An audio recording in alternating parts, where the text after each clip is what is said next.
Good morning, Abby. It's Monday, and welcome back to the Monster High Reread. We're still in quarantine, I'm still on my bed, and my bangs are still ridiculously long, so, let's just do this. I wanted to add more nostalgia to this video like I did with the lip gloss last episode, because I swear that I had a Frankie Stein doll and a Claudine doll, and I thought I knew where they were, but they're not where I thought that they were, which means they're probably either in some obscure place in my house, or I probably gave them to my younger cousin. Because I thought what happened is that I gave all of my, like, generic Barbies to one of my younger cousins, and then I kept all of the, the Disney princess and, like, the Monster High ones. Actually, I'm literally looking up at my dresser right now, and I'm seeing a place where it could be. Hold on. I just remembered that I have this monstrosity sitting on my dresser, so, let's open it up real quick and see if we can't find some, Frankie and Claudine.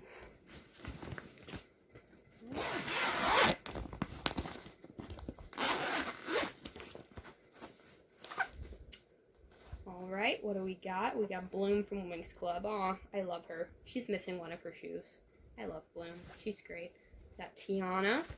Beast. Oh, I see Claudine. I see Claudine. Yas, honey. Your hair is a mess. Oh my god.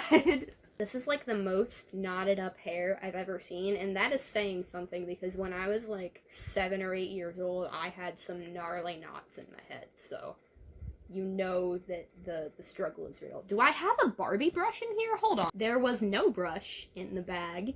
There was nothing at all that could help with taming doll hair. So,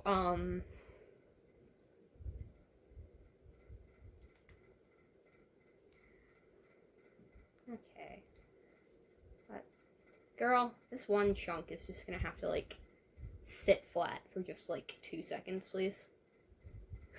You know, despite not being real hair, I don't think, these dolls do a miraculously good job of mimicking the fact that real hair just never wants to be tamed. Like, let's be real, Claudine Wolf's a freaking werewolf. This would be like her real life hair, just a giant mess. So this was the best I could get Claudine's hair. It's not great, but you know what? We're gonna say that this is like quarantine Claudine, okay? Like, she's tired. She doesn't want to dress up anymore. Like, she's just living her life, okay? You might be able to see on this right ear of hers, you can't see it. Anyway, she has 2 earrings on this right ear of hers, but then on the left ear, she only has 1 earring, even though she does still have 2 piercing holes. So presumably, I lost the other earring at some point, and also the 1 earring that is here, I don't know if you'll be able to see it, but it's a little broken, so that's probably why I don't have the other earring. As you can see, Claudine has some blonde highlights going on. She went for a purple and gold look on the mascara, honestly. It's bold, and we respect it. And the lips are like a purple rouge color. They're coming up as more like red on the camera, but they're like purple. She's got like a onesie outfit here. I tried to get this one side of her collar to lay flat, but, it's refusing to do so. So we're going the best we can. She be rocking some fabulous bracelets. She got a fingerless glove on one hand. She's got, like, moons and the Monster High logo up and down this side of her thing. She's got belts, and, I'm assuming she probably had boots at one point, but she don't anymore. Also, by the way, I have no idea what, like, specific doll line this is from. I know that my Frankie one is from, like, the Scariest City of Frights line, but I have no idea what this is. If I had to guess, I would say, like, DJ Chic or something. It doesn't matter, she's slaying it regardless. So, Claudine is going to be our friend for this recap. I'm gonna have her here as I read the thing. You may not always be able to see her on camera, but she's just always gonna be with us, enjoying the things that happen in this book. Speaking of the book, we should probably get to actually reading it now, shall we? Chapter 5 is titled The Pickup Artist. which just universally made every woman on the planet groan. If you remember, when we last left Melody, she was like, I don't like being pretty because then people treat me superficially, and then Candace is like, F you, we're gonna go do teenage girl things in our new neighborhood. They're walking down their street, and they notice that a few doors down, an entire family of jocks was playing football in one yard. It put football in the front yard, sorry. Is that one family? Melody asked as they approached the cavernous stone house where no fewer than 10 boys were charging the shaggy-haired hottie with the ball. The book's words, not mine. The parents must have had multiples, Candace noted while fluffing her hair. Oh, a family of a bunch of, like, shaggy-haired people where there's a bunch of them? It couldn't have anything to do with Claudine, could it? And then, because this book is a bunch of cliches right after another, Candace and Melody walk by and the boys stop playing football so that they can stare at them. Candace's smile waved at the high school-age boys, each with his own adorable mesh of shaggy brown hair and a maybe it's Maybelline cheek flush. Ooh! Melody notes that this family is, like, grilling barbecued ribs at, like, 7 in the morning. So once again, definitely not the Wolf family or anything. Candace tries to flirt with the boys, and they all just give her confused looks, which, like, honestly, me too. Candace would always believe that good looks were a skeleton key for success. Do you get it? It's a skeleton key because Monster High. Do you get it? Do you get it? Do you get it? Melody notes that as she's walking down the street, every single house is different from each other. Like, one of them, some of them are, like, made out of concrete. One of them has, like, a giant pool in it that everyone's outside splashing around in. And she says, it was becoming more and more evident that Salem was a town that celebrated individuality, a real live and let live kind of place. Girl, you are the protagonist of a YA novel. Don't get your hopes up. A weird car passes by, and Melody points to it. Its black doors were from a Mercedes coupe, the white hood from a BMW, the silver trunk I can't talk. The silver trunk was Jaguar, the red convertible top was Lexus, the white walled tires were Bentley, the sound system Bose, and the music was classical. A hood ornament from each model dangled from the rearview mirror. Its license plate appropriately read Mutt. Now, remember that, because that's gonna come in handy. Candace starts getting stir-crazy, so she starts asking anyone under the age of 50 where the cool people hang out. The answer was unanimous, the riverfront. But it wouldn't be hopping. I can't talk. The riverfront. But it wouldn't be hopping for a few more hours. After a leisurely latte stop and several pauses to peer into clothing stores deemed unshoppable by Candace, it was finally pushing noon. Wait, it took you a few hours to get coffee and look at stores? What the... Anyway. With the help of Bo's map and the kindness of strangers, the girls navigated their way through the sleepy town and arrived at the riverfront, fully caffeinated and ready to announce their presence to the cool people of Salem.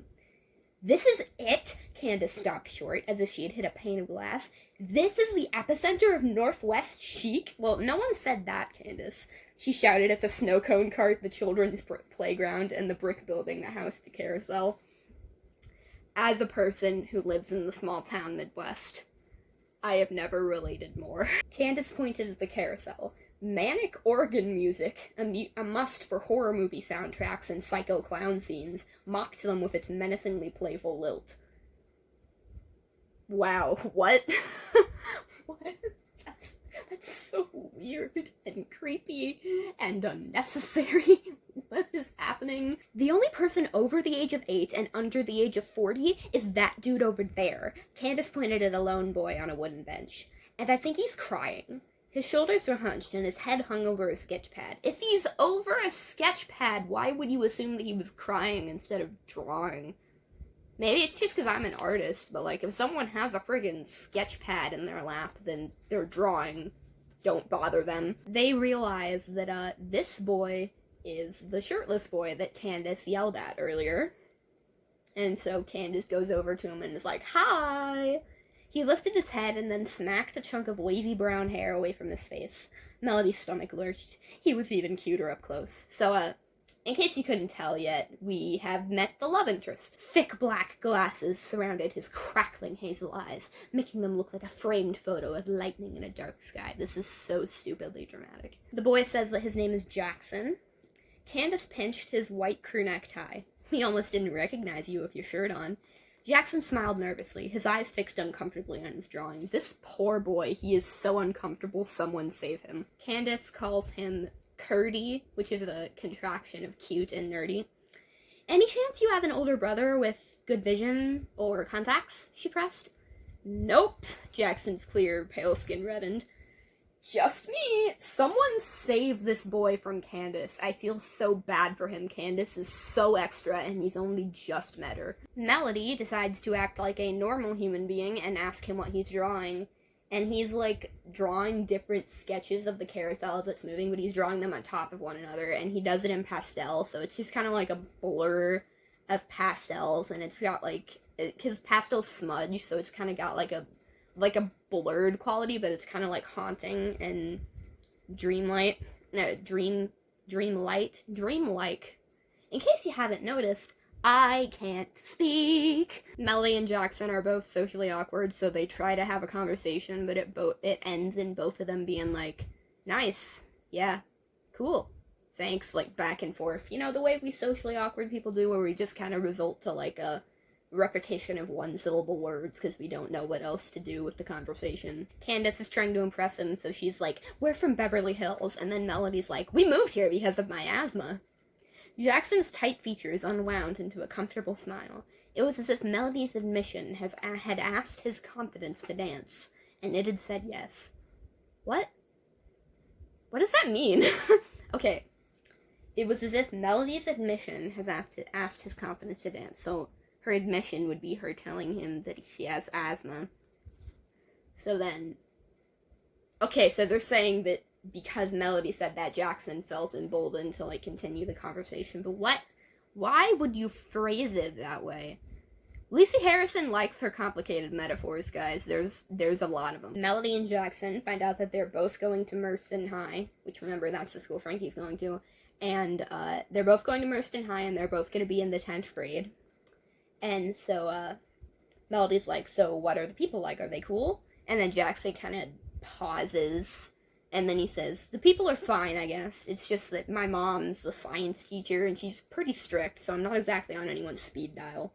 And then Melody's like, you want to be on mine? So, Melody's surprisingly smooth for being a socially awkward teenager.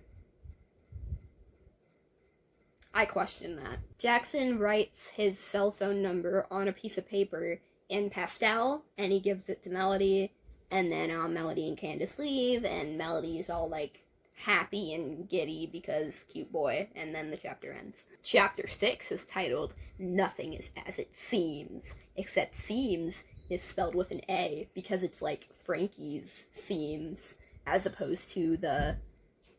I don't know what part of speech the other seems is, but anyway, like, you get it. So, Frankie's going somewhere. We haven't found out where yet. And, Viveka's trying to hurry her up, because I guess they're gonna be late or something. And so, Frankie is trying to pick out an outfit, but she's having the Glitterati, her pet lab rats, help her out with it. And she's deciding her outfit based on their arbitrary scratches at the glass. Frankie's gonna look like a fashion disaster when this ends. I swear to God. She pulled her black hair up in a high-swinging ponytail, glossed her full lips, and rubbed a magazine sample of Estée Lauder's sensuous perfume over her neck bolts, because, as the ad copy said, every woman wears it her way. Frankie's excited because she gets to leave the house for the first time, but then her parents immediately shut her down because Frankie is not only not covering her bolts and seams, but she has not put on any of the makeup, so she's just gonna go to school, I think, completely green-skinned, and she remember, she's naive, so in her mind, nothing could possibly go wrong. Why aren't you wearing your fierce and flawless? Victor boomed. Go green! Frankie preached, just like the magazines. That's one of the biggest messages of our time. Once again, that's not what that means, child. You are not leaving the house like that, Victor held firm. Not with your seams and bolts hanging out. You know that phrasing was intentional, and I love it. Dad! Sparks flew from Frankie's fingertips. Pantsuits are where fabric goes to die. Frankie glared at her cookie dough-colored parents, breathing to the condescending rhythm of their mutual obstinacy. That was the most wordy sentence I have ever read in my goddamn life. Frankie stomped off to her bedroom like a good, rebellious teenage girl should. She emerged seconds later wearing a brown scarf and leather wrist cuffs, but only because Teen Vogue had endorsed them as must-have accessories. Must-have accessories for fall. Sorry. She smirked. There, the seams are bolts and covered. There, the seams and bolts are covered. Can we go now? Viveka and Victor exchanged a glance and then made their way to the side door that connected to the garage. So, apparently we're just going to school with green skin. Once again, nothing could possibly go wrong, guys. Frankie followed behind in her totally voltage outfit and victory grin. She was on the fast track to fabulous. As I've said before, this book is so 2010. Her parents go to get into their normal car, but then Frankie is like, let's take Mutt, she suggested, cherishing an implanted memory of the family drive to Silver Falls and wanting to experience it for real. Wait, so they're implanting memories in her mind now? What is this, Total Recall? I think we should take something less conspicuous, Victor insisted. But Dad, DIY is so popular, Frankie explained, and Mutt is DIY car-sonified.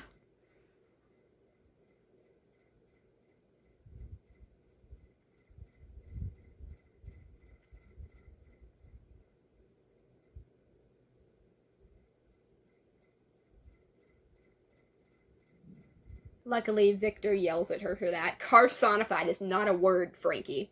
Thank you, Victor, because, dear God, that sentence was just an assault on the English language. So, I was incorrect. Frankie is not attending Merston High, like I said she was earlier. Sorry for that. After a 2-hour drive, the black Volvo finally arrived at Mount Hood High. 2-hour drive, folks. Frankie's really excited because for the first time in her life, she can, breathe air and feel the sun on her skin without it being, unfiltered. So there's a moment where she's like, oh, nature. Frankie says bye to her parents. They drive off. She gets to the main doors of the school, and she is immediately smacked in the face by someone, coming out the door at the same time she was trying to get in, and, honestly, that's pretty accurate to my high school experience, not gonna lie, so, me too. At first, the girls are, crowding around Frankie, because they're like, oh no, we didn't see you there, are you okay? The friendly gesture bathed Frankie in more warmth than the sun. Normies were nice!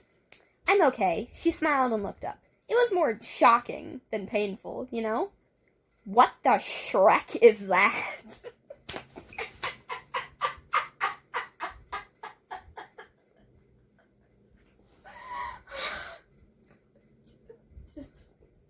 Frankie is undeterred. She, gets up and tries to talk to them. She smiled humbly and extended her arm for a friendly shake. Her cuff slid forward, revealing a row of wrist seams, but Frankie didn't really care. This was who she was, bolts and all. I'm new here. My name is Frankie, and I'm from the Build-A-Bear Workshop. The girls all, run away from Frankie and run back into the school. One of them pulls out her phone to call 911. And then as they're running away, one of them yells, I told you it was bad luck to practice on a Sunday. And yes, you heard that right. It's a Sunday. Right as Frankie's starting to hear police sirens coming towards her, her parents drive back in, and Frankie's, in shock. She can't move, so her father, grabs her and drags her into the car. And he says, I wanted to teach you a lesson, but I never should have let it go this far. There is some legitimately good description of the tension inside the car. There was no need for an I told you so lecture, or even an apology from Frankie. It was clear what had happened, and obvious what each one of them could have done differently. Only one question remained. What now? That is a very good depiction of the awkward tension that happens when your parents are mad at you, but they realize that they also kind of spurred on the being mad at you, I guess. It was good writing, and I've been giving this book a lot of crap, so I wanted to point out good writing when it happened. Frankie glared at her tear-soaked face reflected in the car window. The ugly truth glared back. Her looks were frightening. One by one, drops fell from her eyes like they were on an assembly line, each one commemorating something she had lost. Hope, faith, confidence, pride, security, trust, independence, joy, beauty, freedom, innocence. I get that this is an important moment for Frankie, but also this is very melodramatic. Victor decides to turn on the radio because he thinks it's important to know what the normies, the people know. And they have an interview with one of the cheerleaders, and she's like, she was green. At least I think it was a she, but it was hard to tell. It all happened so fast. One minute it was pretending to be human, and the next it was reaching for us like some kind of... The girl's voice began to quake. Alien beast!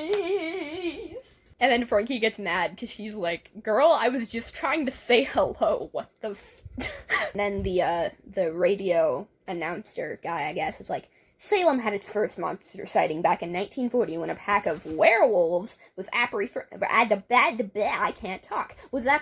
at the California-Oregon border holding McDonald's bags in between their teeth. Claudine, what the fuck did your family do? Things were peaceful again until 2007, when a boy named Billy began disappearing and reappearing right before people's eyes, and now a green alien beast has been spotted at Mount Hood High! Frankie, Victor met his daughter's eyes in the rearview mirror. Classes start Tuesday, after Labor Day, at your real school. It's called Merston High, and it's 3 blocks from my house. But I won't let you go unless... I know, I get it. Frankie sniffed. I'll wear everything, I promise. She meant it. Her desire to go green was gone. So, Frankie is going to Merston High after all, and her parents did this as a test to see if she was mature enough to, like, handle social interaction, I guess. And, that's the end of the chapter. Chapter 7, Friend-Free Zone. Honestly, all of us in quarantine. We begin the chapter with yet another really bizarre metaphor. The lunchtime bell whoop-whooped like a European busy signal. The fuck is a European busy signal? So we're in Melody's POV, and basically she's just saying that, she finds the school boring. Like, she was expecting it to be, like, a glorious celebration of, uniqueness, that it's literally just every other school. And, like, me, a person who has moved several schools, is like, yeah, that's what you should have been expecting. But I understand that moving once and moving, like, 4 times are 2 very different things. So I'll give her some slack. Melody describes her outfit and how it makes her feel out of place at the school. Dressed in Candace's black skinny jeans, at her sister's insistence, a pink Clash t-shirt, and pink Converse, she was 70s revival in a school that still wore original Woodstock. Her pretty and punk outfit seemed unnecessarily harsh amid the flowing skirts and flannel, making her feel like she was at the wrong concert. Even her black hair hung with anti-establishment apathy. Me too! She hoped the tough girl getup would show the students at Merston that she was nobody's Melody. Which it must have, because everybody pretty much ignored her all morning. Yeah, that kind of happens when you're new. Like, in media, they kind of, like, show you, like, oh, everybody's curious about the new girl, and that happens in, like, elementary school, but in high school, there'll be, like, 2 people who become your friends right away, and then everyone else will just kind of be like, hi, and maybe they'll ask you a few questions about, like, where are you from, what do you like, but most of my experience has just been people being like, oh, there's a new human here. Okay, moving along with life. A few average-looking boys eyed her with marked interest, like she was a slice of cake on a passing dessert cart and worth saving room for. Wow, that's a really gross and dehumanizing metaphor. Thanks, Lacey Harrison. In some instances, she even allowed herself to smile back, pretending that they were seeing her for her, not some perfectly symmetrical creation designed by her father. That's because they don't know you yet, Melody. The only thing they have to judge you by is your appearance. So yeah, when you're new in a place, people are going to judge you by your appearance. That's how life works.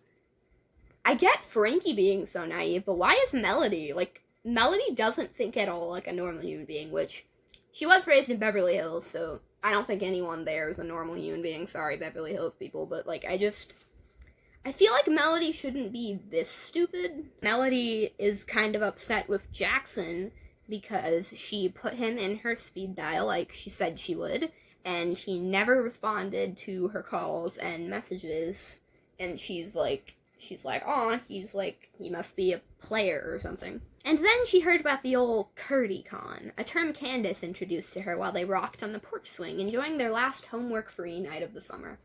It's a classics thing, she explained after Melody's furred text to Jackson went unanswered. A boy acts all curdy to earn a girl's trust. Once he has it, he gets all free birdie and flies the coop for a day or two. Soon concern becomes uncertainty. At insecurity, I can't read words. Soon concern becomes insecurity. And then, she snapped her fingers. He appears out of nowhere and surprises her. The girl is so relieved he's not dead and so happy he still likes her, she throws herself at him. And once they're in a full-on chest-to-chest hug, he becomes, she paused for dramatic effect, the dirty birdie, known in some circles as the pervy birdie, or just the worm. I'm sorry, I don't normally just sit there and read, like, full excerpts from the text, but, like, that entire segment just tickles me in a really funny way. Anyway, we cut back to the present with Melody in the cafeteria, and it mentions that apparently their cafeteria has, like, music playing in it. First of all, what kind of privileged school do you have to be to do that? And two, how can you even hear the music over all of the people, like, talking and screaming and eating and moving? Like, in my cafeteria, I can barely hear myself talk, and we're not a big school, mind you. We have like 30 to 40 people a grade, and I like can't hear myself think in that cafeteria half of the time. So how the heck are they able to play music in there and have people actually be able to listen to it? Anyway, it mentions that there is a song playing called Hope by Jack Johnson. I haven't ever heard that. So we're gonna do a fun thing right here. Later, I am going to go into the computer room, and I'm gonna play Jack Johnson's Hope, and you're gonna get footage of me reacting to it. And we're gonna cut that in now. I think it should be noted that when I typed HO into YouTube, the first thing that came up was how to do the Renegade. So, this is your cue to feel bad about humanity.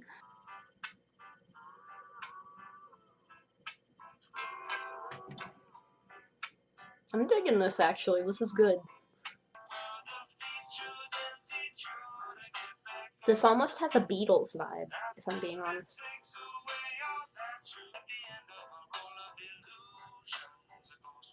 The lyrics are kind of nonsensical, but, like, honestly, I'm into, like, folky nonsense music, so we appreciate this.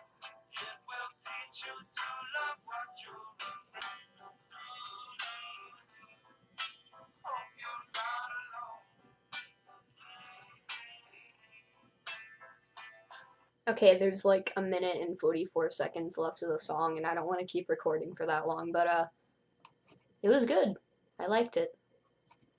So, Melody notes that she hasn't seen Jackson all day, and she assumed that she would see him in the cafeteria, but she can't see him, and she finds that weird since, as he mentioned, his mom is a teacher, so you'd think he wouldn't be able to skip out on school with her around. Because apparently the privilege never stops in the school. They have 4 food zones where, like, you can sit there, and so, like, no one with like, if you're allergic to peanuts, no one will come in with, like, a peanut butter sandwich, so you have to, like, sit in zones according to what food you have. And so they have the peanut-free zone, the gluten-free zone, the lactose-free zone, and the allergy-free zone. And from this is where we get the title of the chapter, because Melody jokes maybe they'll come up with a friend-free zone just for me. Melody, she's just kind of bored, so she starts, like, eavesdropping on the conversation that the couple behind her are having.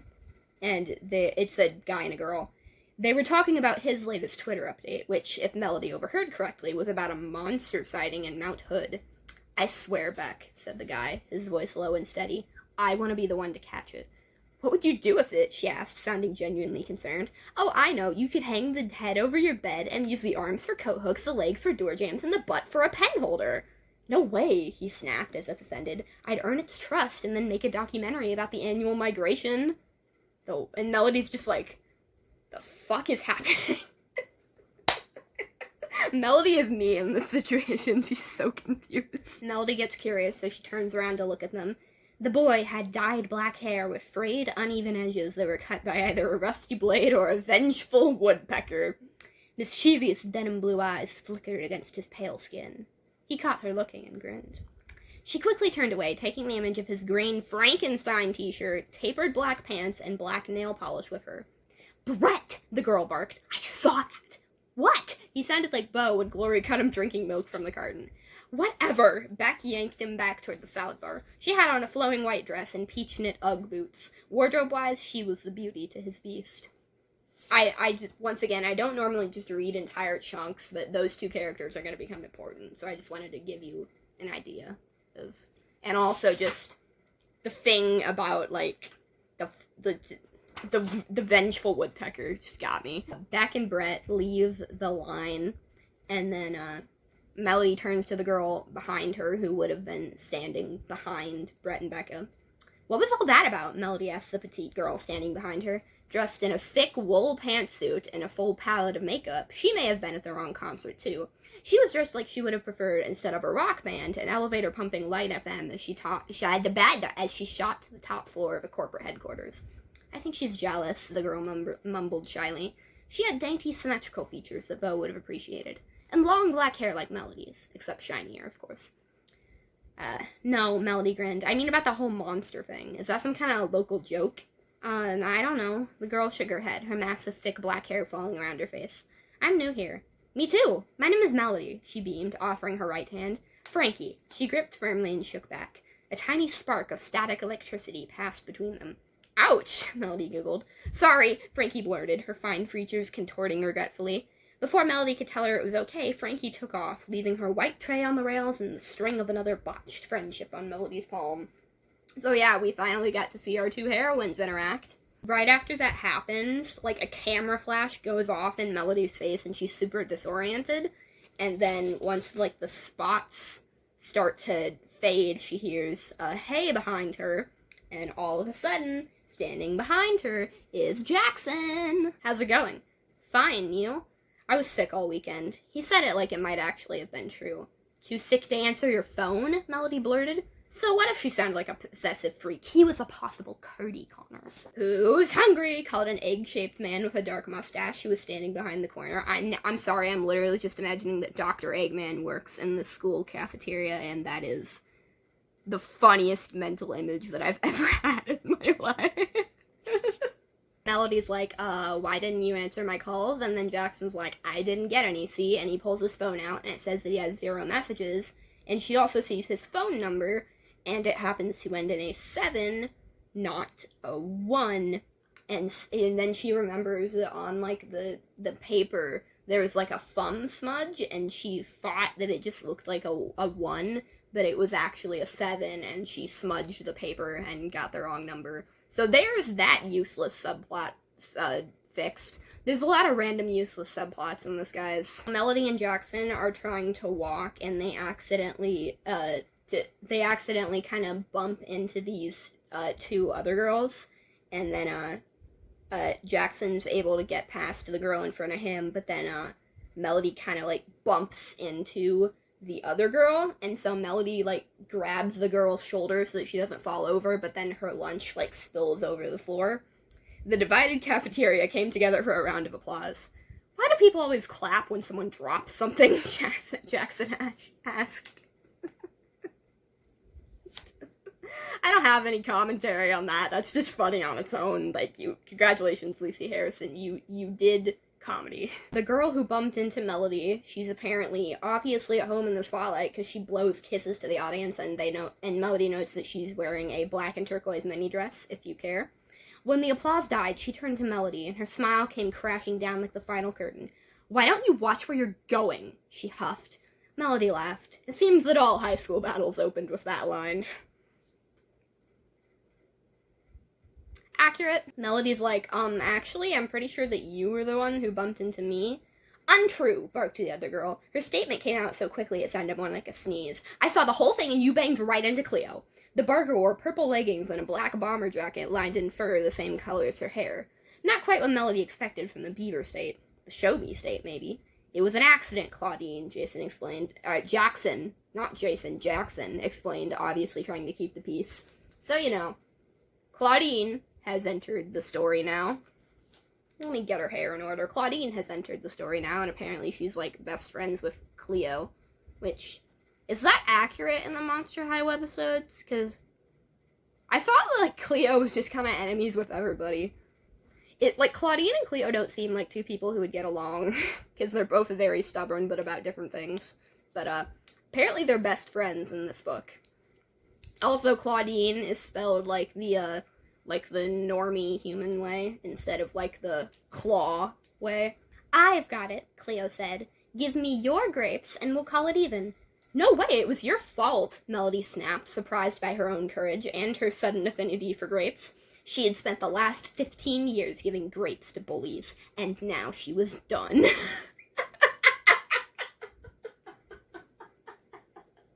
Why is everything in this book so stupidly dramatic?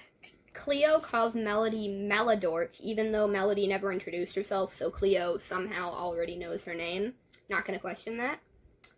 "I also know," Cleo raised her voice, continuing to perform for her fans in the blue seats, "that if you don't give me those grapes, you'll be eating over there."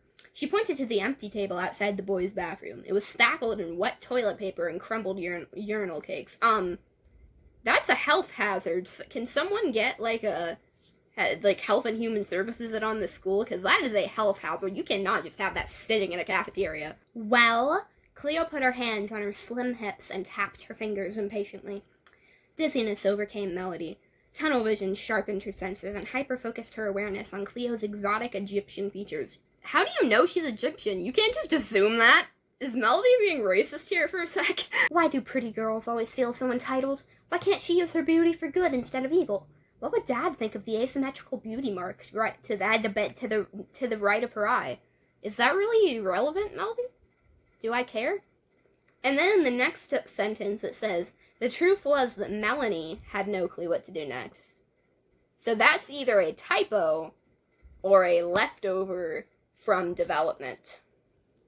Make of it what you will. Other people were staring, and Jackson was fidgeting. Was he hoping she'd give in, or willing her to fight back? Yes, because obviously all of Melody's actions should be based on what a boy wants her to do.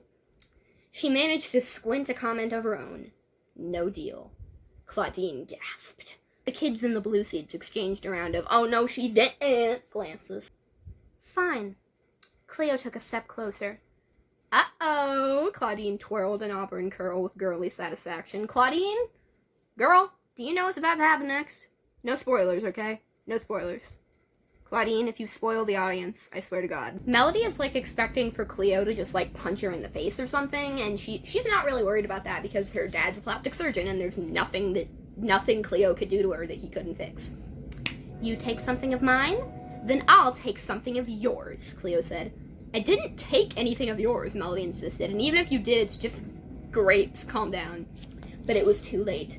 Cleo swiped her glossy lips with more gloss, that's so dramatic, rocked onto the toes of her wedges, and then reached for Jackson and pulled him close. Suddenly, she was kissing him. Holy fucking shit. "Jackson!" Melody screeched, but he was in a zone all its own. Its color was red, and its lunch trays were shaped like hearts. Turning left to her right, right to her left, Jackson followed Cleo's lead like they were on Dancing with the Stars.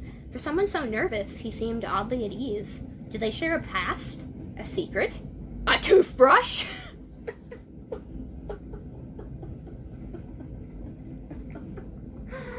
Oh, dear God. So yeah, now Melody's thinking that Cleo and Jackson have some kind of past, so she's like, "Oh, I feel like an outsider again," when it's clear I think it's clear that Melody is just, I can't talk. I think it's clear that Cleo's just trying to upset her. I don't think there's a history.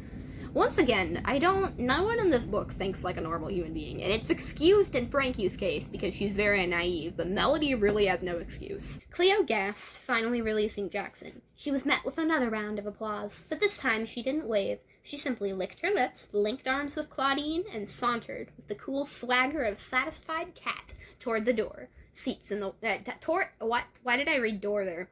Towards the open seats in the white section. "Nice meeting you, Melodork," Cleo called over her shoulder, leaving a trail of smashed grapes in her wake. Why would someone as extra as Cleo voluntarily walk over grapes? I feel like she would, walk around them or something. "What was that?" Melody seethed, feeling the heat of 100 eyeballs. Jackson removed his glasses. His forehead was coated in sweat. "Is someone a little jealous?" he snickered. "What?" Melody leaned against the blue chair. Jackson snapped his fingers to the Kesha track that had started playing and began dancing. Ooh, is a dinosaur? I hope it's a dinosaur. I'm just saying. He crossed one leg over the other and spun like he was on stage at the Soul Train Awards. You don't look good in green. His voice was suddenly spiked with a shot of a late-night radio DJ. I am not jealous, Melody snapped, wishing Cleo had just totaled her face and been done with it. Stop to talk. I don't know this song. Apparently it's not Dinosaur. Stop to talking that. Blah, blah, blah. I love reading song lyrics in monotone. It's the best thing ever. Try it if you haven't. I don't get how you could just stand there and let her take advantage of me. He lifted an eyebrow. Yeah, it was really awful, he pouted. So awful, in fact, that I'm gonna go sit with her. Really? Jackson snapped a finger gun and fired off a round of winks. Really? He began following the trail of crushed grapes, kicking them aside with Fred Astaire flair. What normal 15-year-old girl knows who Fred Astaire is? Because I remember when I read these books for the first time, I did not know who Fred Astaire was. And I was very confused.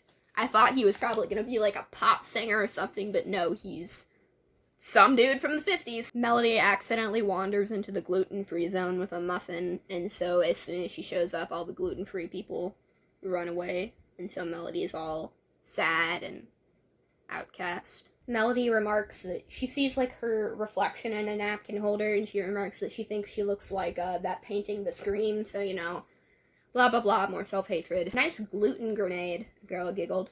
Melody turned toward the stranger. Huh? There's a description of her, basically. It's, the same girl who was talking about the monster butt pen holder to a boyfriend.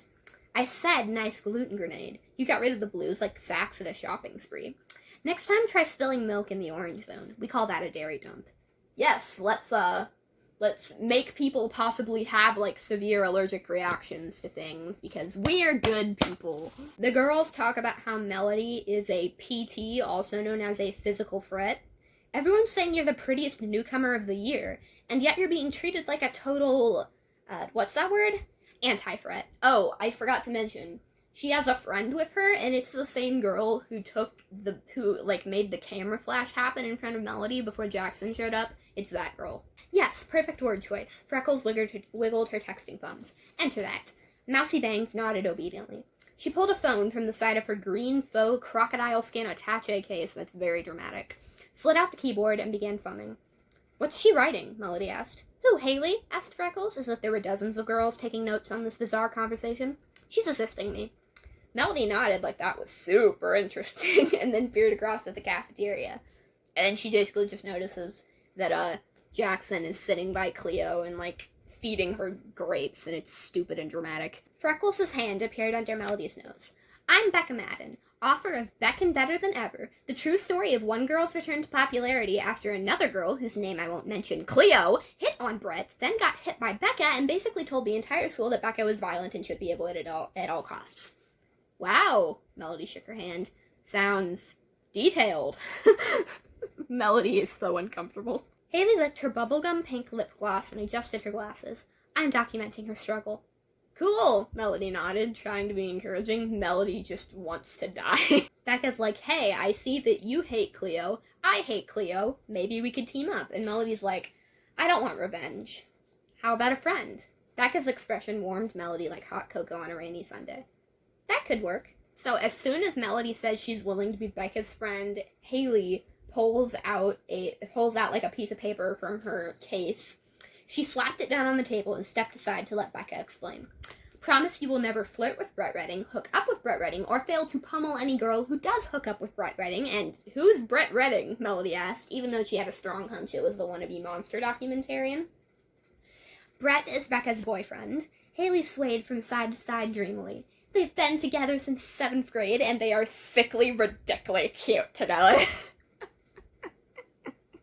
This book is a master of dialogue. So, sign the document stating that you won't violate my trust, and I'll give you a lifetime of loyalty in return. Haley stood over Melody, clicking a silver and red pen, the ballpoint Melody would use, should she choose to accept this offer. Melody fake-read the document to give the appearance that she wasn't the kind of chump who signs things without reading them, even though she was. Her eyes sped across the words, while her mind searched for a reason to walk away from this unusual proposition. But Melody didn't have much experience in the friend-making business. for all she knew, this was how it was done. It's not... If someone ever makes you sign a contract to be friends with them, run the other way as fast as freaking possible. Just for the record. Congratulations, Melody Carver. Welcome to the fold, Becca said, pulling her and Haley in for a group hug. One of them smelled like strawberries. There are 2 rules I'd like to share with you. Becca squeezed some clear gloss from a tube and dabbed it on her lips. Why is everyone just constantly putting on lip gloss in this book? She waited for Haley's thumbs to make contact with the keyboard. Number 1, friends come first. Haley typed. Melody nodded. She couldn't agree more. And number 2, Becca pinched a grape off a cluster. Always fight for your man. With that, she drew her arm back like a warrior and whipped a grape across the classroom. It bounced off Cleo's chunky blonde highlights. And so, then like a food fight happens. Or it's briefly described, and then the chapter ends. So that's all I have for y'all today. Tune in next time, and we'll start chapter 8. And Abby, I'll see you on Friday.